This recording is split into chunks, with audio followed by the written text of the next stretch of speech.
Ladies and gentlemen, this morning we have had a scheduled meeting of the parliamentary group of the United Democratic Alliance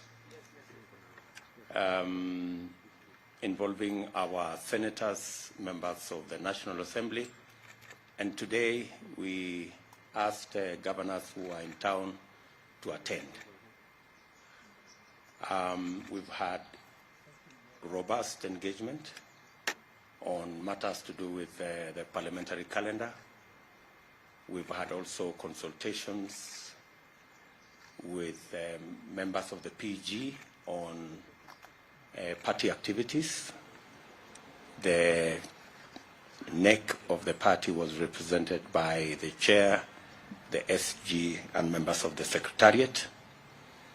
In preparation for the next general election and also in preparation of the next calendar of Parliament. We have engaged on many items on matters to do with the party and organizing the party to be ready for the forthcoming general elections after the announcement and the gazettement of the 9th of August 2022 as the date for the elections. The PG have been briefed by the party officials to prepare the roadmap with the attendant timelines to be able to prepare the party candidates, the party members, and Kenyans in general on the manner in which UDA intends to carry its activities going into August. We have also agreed on the parliamentary calendar and the items that will be canvassed and prosecuted through Parliament. And we have also concurred with all the items that have been that were on the agenda. The PG has also endorsed the partnership arrived at after consultations between UDA, ANC, and Ford Kenya. And we now believe that with this partnership,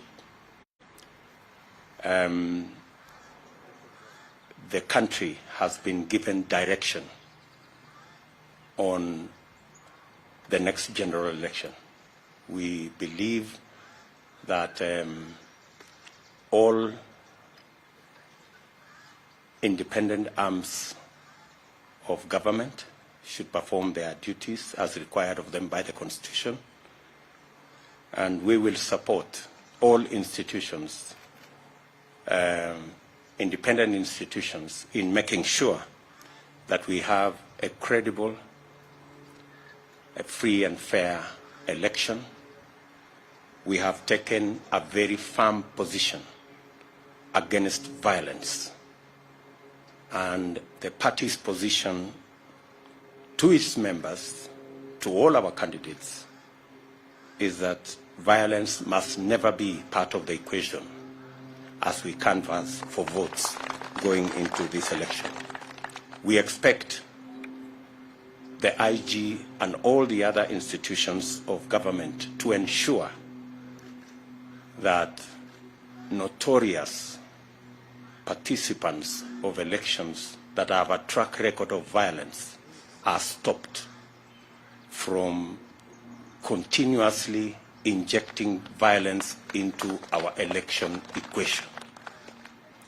We want a firm commitment from all candidates that they will publicly disown violence. We want to challenge every presidential candidate, especially the presidential candidate of ODM, to clearly, firmly, unequivocally renounce violence. he has had the excuse of trying to explain away instances of violence perpetrated under his watch. As a party, we are making an unequivocal commitment to the people of Kenya that UDA, its members, its candidates, will not participate in violence of whatever nature. We expect the same from every party and every candidate, because Kenya deserves and should have a peaceful election.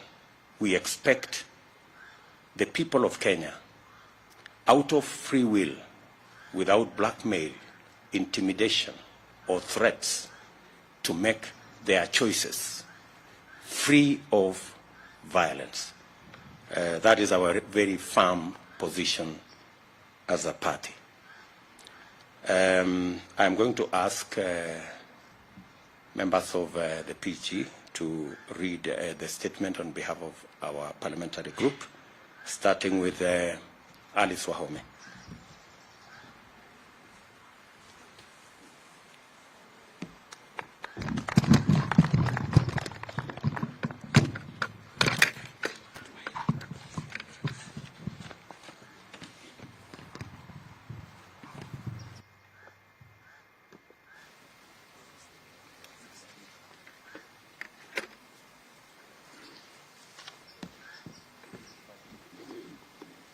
Thank you. Good afternoon.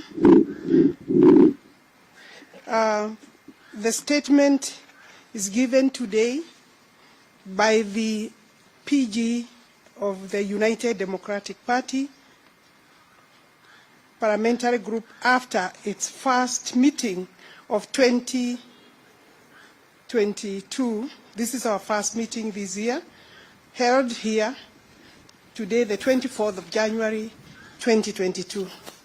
Today, the United Democratic Alliance Party's parliamentary group held its first meeting for the year 2022. At the meeting, members were appraised of the progress made so far in galvanizing the party's position on the country's political spectrum. Members also had the opportunity to vigorously interrogate and audit the party's platform for socio-economic transformation based on the Hasra Nation's bottom-up economic framework. Pertaining to physical developments, members expressed grave concern over attempts by the government to increase the national debt ceiling in order to extend cover for reckless expenditures and wanton siphoning of public resources that continue to disgust and nauseate Kenyans. This nauseating and unprecedented profligacy has become the intolerable monument of the handshake era. You know, we are in the handshake era since 2018. Accordingly, the PG resolved to resist any further attempts to burden the people of Kenya with the unaccountable debt. Party members have therefore resolved to oppose the proposals in the finance bill to tax people of this country any further. The UDA, as a matter of policy, is categorically opposed to the anti-poor fiscal measures and the sort of predatory taxation or the use of national revenues to sponsor unconscionable wanton waste. We look forward to participating vigorously in parliamentary business that will generate pro-poor measures and policies to address the urgent problems of the majority. As a first step, the UDA parliamentary group, has also resolved to amend the budget policy statement in order to increase the allocation to the counties to near 35%. We see this as a practical measure to increase resources to finance service delivery at the real bottom of our socio-economic pyramid. And I confirm that it is true. We met yesterday and we were guests at the ANC National Delegates Congress, and we did today confirm the movement forward, and we will engage and continue to engage the Ford Kenya and ANC, including their parliamentary groups that will be meeting with them soon. Thank you.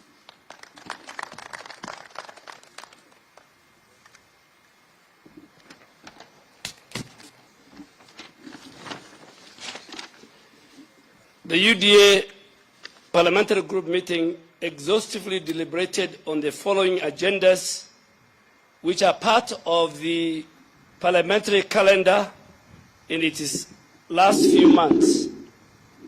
1, the political parties bill, the anticipated election laws amendment bill, the Huduma bill, the finance bill 2022, the budget policy statement 2022, the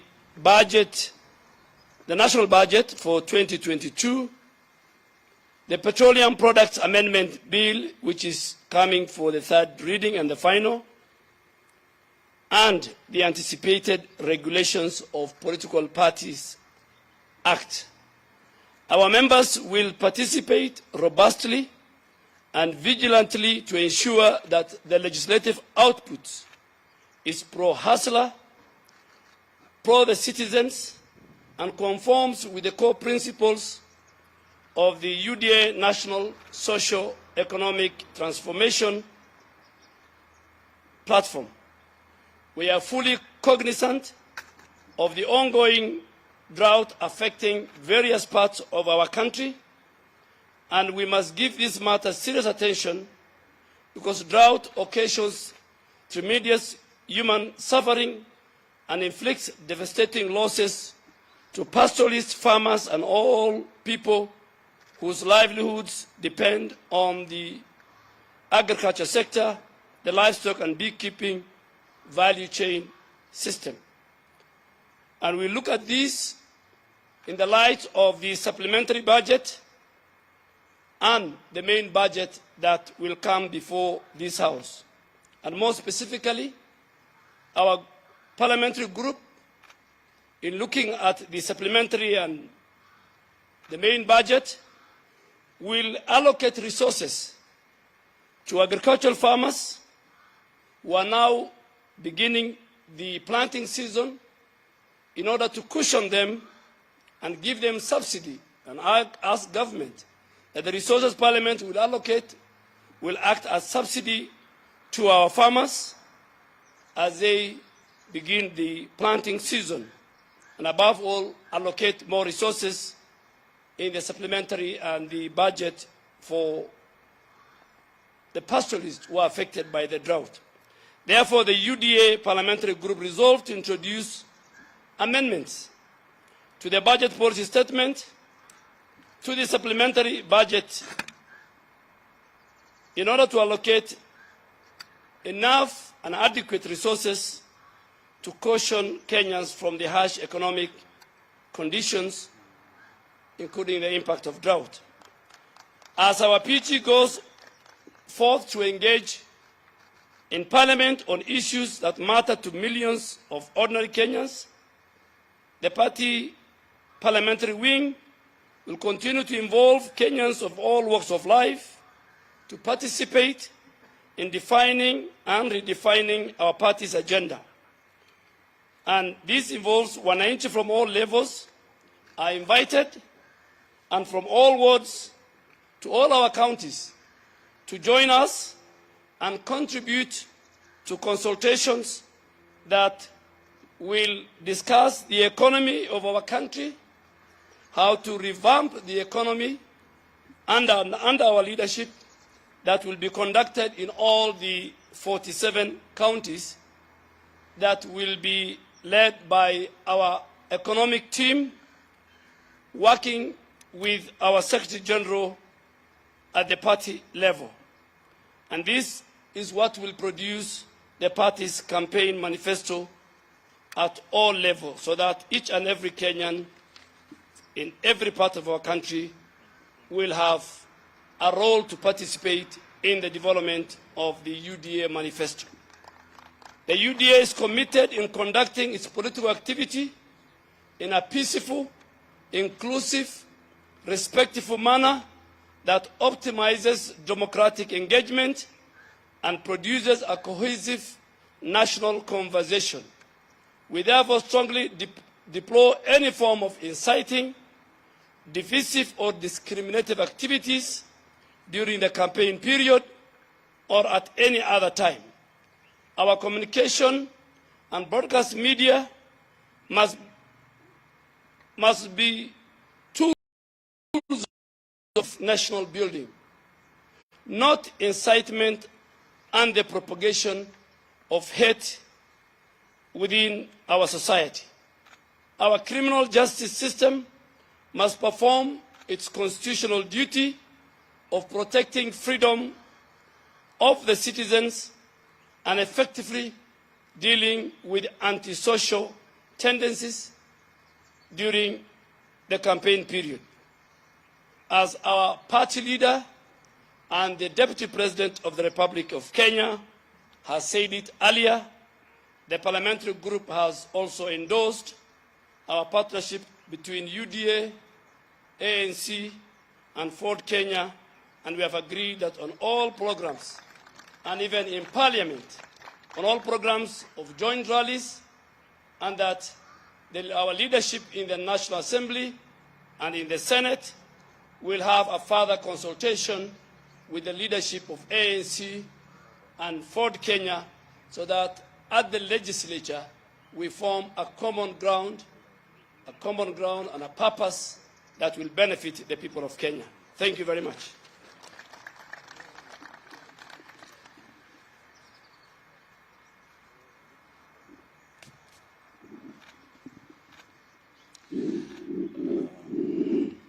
Wanahabari, leo tumekuwa na mkutano wa wabunge wa chama cha UDA tukiwa na maseneta na magavana wetu hapa hivi leo, na tumejadili mambo muhimu ya kitaifa, ikiwepo kwamba sisi kama chama cha UDA tumekataa mambo ya uchochezi na mambo ya vurugu na mambo ya kuleta mshike katika taifa hili la Kenya wakati huu wa uongozi na kama wakati wa uchaguzi. Na kama chama tumesema kwamba wale wapinzani wetu ambao wako kule, hao pia watupatie msimamo wetu kuhusu mambo ya uchochezi na mambo ya fujo ambayo sisi tumeyakataa, na hao pia tunawaomba na kuwauliza kwamba watoe taarifa yao kuhusu maneno haya.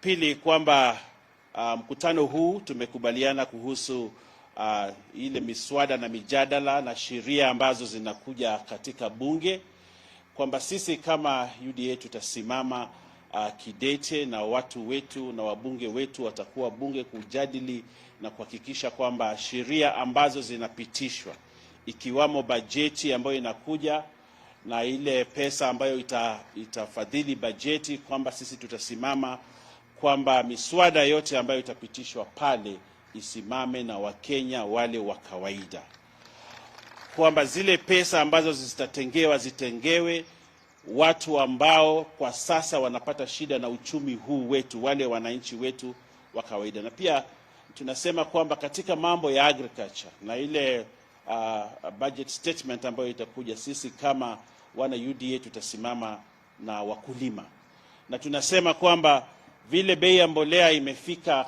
takriban shilingi 6,000, sisi kama UDA tutajaribu kusukuma na tutasukuma kwa nguvu tuiteremshe mpaka ifike 2,500, ili wakulima wetu ambao wanategemea, wananchi wetu wanategemea ukulima, na wakati huu wa ukulima, season ya ukulima na mfumo wa ukulima unaanza, ili waweze kupata nafuu na wapate mazao ambayo pia wanaweza kuuza kwa bei nzuri wakiwa katika huko mashinani. Na pia tunataka kusema kwamba, na hii ndio maneno tumesema katika PG, kwamba uchaguzi unaokuja tunauliza Wakenya wawe na amani, wawe na uwiano, lakini wachague viongozi ambao watapeleka gurudumu la taifa la Kenya mbele, na kuangalia kwamba wetu, kusisitiza kwamba uchumi wetu ndio kipaumbele wa timu yetu hii ya UDA, kwamba tutaangalia kila njia ili kila Mkenya aweze kufaidika katika serikali ambayo inakuja. Baadhi ya sheria ambazo zitakuja ni ile Political Parties Bill. Kuna sheria za uchaguzi ambazo zinakuja, ambazo tunajua sheria hizi zinajaribu kuhujumu uchaguzi unaokuja hapo mbeleni, kwamba zile marekebisho ya sheria ambayo yanakuja yatakuwa katika bunge, sio kujaribu kusaidia uchaguzi, lakini kuhujumu uchaguzi. Na sisi kama chama cha UDA tumesema tutasimama kidete na Wakenya kuhakikisha kwamba tutakuwa na uchaguzi ulio wa huru na wa haki na ambao utakubalika na kila mtu. Kuna sheria zile inaitwa Huduma Bill, na sisi tumeona katika hii sheria inayokuja ya Huduma Bill iko na vipengele ambavyo havisaidii Wakenya, lakini vinasaidia wale Wakenya kidogo ambao wanatafuta mamlaka kwa njia ya utapeli hapa Kenya.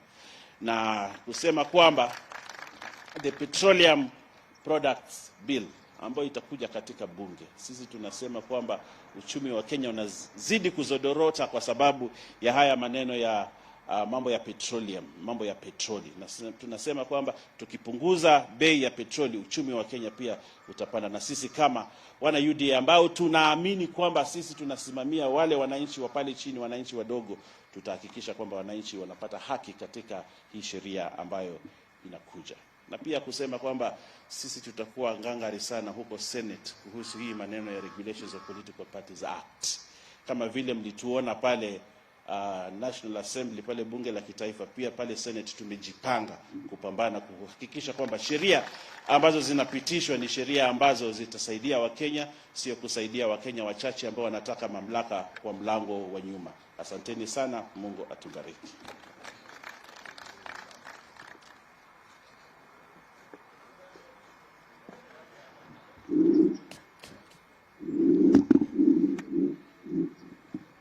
As a UDA party, under the leadership of our party leader, Deputy President, we have had a very successful PG meeting, the first of such a kind in year 2022, and we have briefed the parliamentary group on the IEBC timelines as we walk towards the 9th of August 2022, specifically because the IEBC has now gazetted 9th August 2022 as the official date of the elections for all positions, beginning from the presidential level up to the MCA level. In preparation towards this date, this election date, the party has briefed the parliamentary group of all the logistical preparations that the party has done towards the nominations, and we continue to assure our aspirants that every preparation is being made at the party level, at the NEC level, to ensure that everybody will get a free and fair chance to contest under the UDA ticket. And at this very early opportunity, let me welcome the partnership of the ANC and Ford Kenya. UDA is a big party, the doors are open, and we welcome many more such partners who would wish to partner, those who find consensus and mutual agreement with the bottom-up economic policy that is going to improve the livelihoods of Kenyans at large. We have also taken this opportunity to discuss the progress of the appointment of the polling center coordinators that has been happening countrywide in the 47 counties. This program was supposed to expire, the days for doing this program was supposed to expire last week, but we have extended this period to allow up to Friday of this week for all those counties that have not concluded the exercise to be able to take time and agree by consent how we are going to appoint and how they will appoint the names of polling center coordinators. The exercise is intended to strengthen the party grassroots structures. It is not intended to cause contestations or fights in the counties and constituencies and wards. So we encourage all our aspirants to work together and agree on that list of names, and these coordinators will be very effective in managing the affairs and the activities of the party at grassroots level. However, we would wish to clarify that these coordinators are not going to be conducting the nomination process, so there is no need for people to fight. There is no need for aspirants to contest over these names, but everybody must get a chance in giving a name of a polling center coordinator, especially when they are registered as aspirants within the UDA party. So thank you very much, and we continue to welcome everybody to join the UDA party. And the young people who have not registered as voters, you have a window right now. IEBC is having an enhanced voter registration program running up to the end of the month.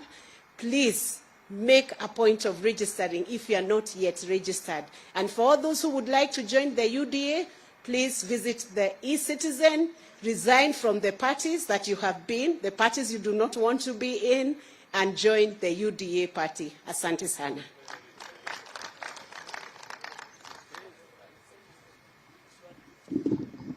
Let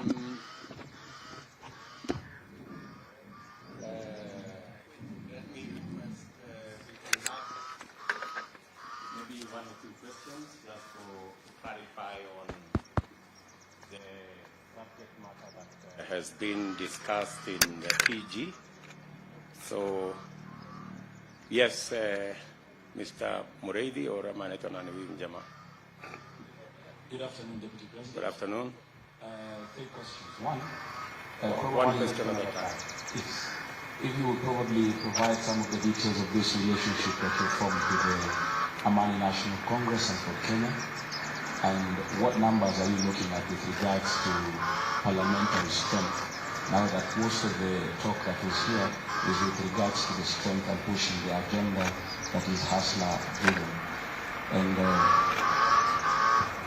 Some of you know from Citizen TV, mine is really emphasis of the first question. The nitty-gritties in the partnership deal with the ANC and Ford Kenya, and then also when it comes down to probably the nominations, how are you going to engage with these two parties? Thank you very much. As you can see, we do not have the other members of our now enlarged team, ANC and Ford Kenya, in our midst. So we will not be in a position to discuss details. We, however, want to tell you and tell the country that if you followed the statement of our friend Musalia Mudavadi, it was about the country, the status of the country, the status of the economy, matters impunity, matters that touch on democracy, you know, matters to do with debt. Those are the issues at the heart of our conversation with our partners in ANC and Ford Kenya. They are the priority discussions that we are having on how do we get this country from where it is, because something urgent, something major has to be done, and that is the discussion we are having. The rest of the details of our relationship will be in subsequent documents. You know, any relationship between parties will be filed with the registrar of political parties at an appropriate moment. So you might have just to wait a bit for you to get those details, and they will be public. They will not be. They will be very public documents. So you don't have to worry and try and fish around for those details. On the other matter that, on matters to do with Parliament, we are having our parliamentary group meeting today. Our friends will be having, I think, theirs tomorrow or the day after. And we will then subsequently agree on how we are going to conduct parliamentary business and what kind of format we are going to adopt in making sure that we prosecute that parliamentary business jointly and in a coordinated manner. As you heard us announce yesterday, we have already agreed on a series of rallies Wednesday through Saturday, and you will of us in the coming days. So relax. Any other questions? Yes, my good friend. That should be the last one. James Mbaka from this town. About two questions. One, you've taken a previous political forming a coalition. What makes ANC or Ford Kenya rather getting a preferential treatment in the arrangement and the invitation towards the general election? Is about the political parties amendment bill that is in Parliament. Your new partners have had different to have coalitions, political parties should approach elections. Now with the coming in on board for the ANC, are you going to see it as a really rather consider of thank you so much. UDA continues to believe that the way to eliminate ethnicity from our politics is to work on a national political party. That's a very firm position. We have, however, worked with other political parties for purposes of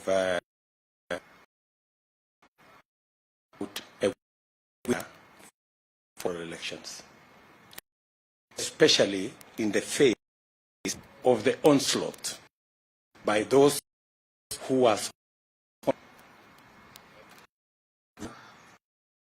ethnic parties. We've seen a proliferation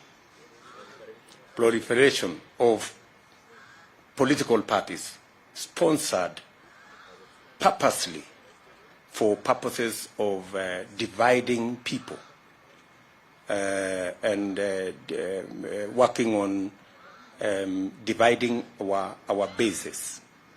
And Ford Kenya have suffered the same fate. ANC have suffered the same fate. And that's the reason why we have decided to come together to stall this onslaught on divisive, sponsorship of parties not meant for any other purpose, but meant for the purposes of dividing people. And that is our mission, that these sponsored political outfits that are indeed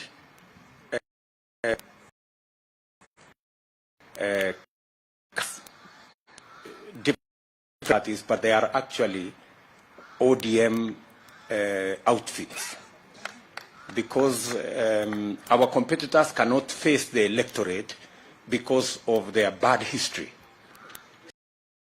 So in certain areas, they camouflage themselves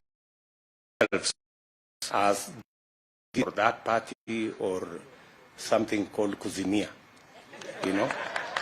I mean, who doesn't know that this whole charade around Kuzimia is just ODM trying to reincarnate itself and to pose as something different from what the people of Kenya know them to be. And that is our very firm position.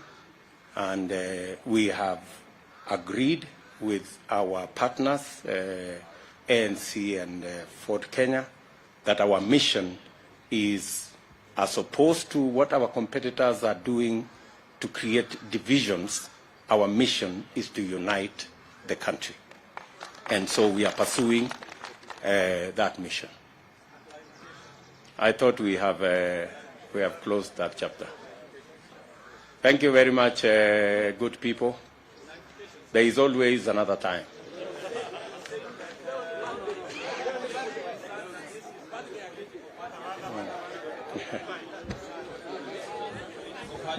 This other one is being sponsored. And number two, now that you're also being open to coalitions, why would your members be opposed to a law that is creating an avenue for creating coalitions?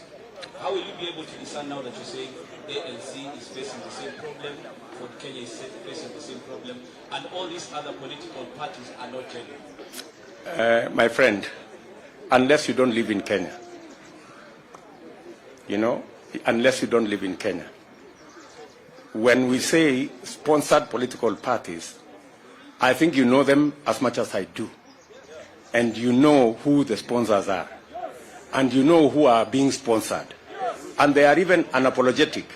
They say, we are this and this political party, but we support this group. Because those are their sponsors. These are not parties that have been formed for purposes of winning any election. These are parties that have been formed to camouflage, the ugly past of some parties, so that they look different from who Kenyans know them to be. That's really the whole issue. By the way, our position on the political parties bill is very clear. There are provisions inside there that are unconstitutional. And those are the provisions we are against. The Constitution defines what a political party is. You cannot use the law to redefine what a political party is. The clarity with which the Constitution has on matters to do with the powers of independent institutions. You heard IEBC say yesterday that some of the provisions of the Political Parties Act infringe on the functions, the independent functions of IEBC.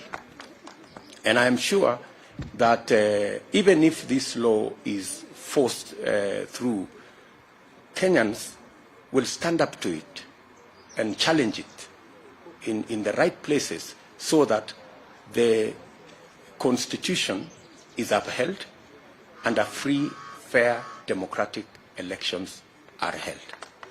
Thank you very much, good people. Asanteni sana. Well done.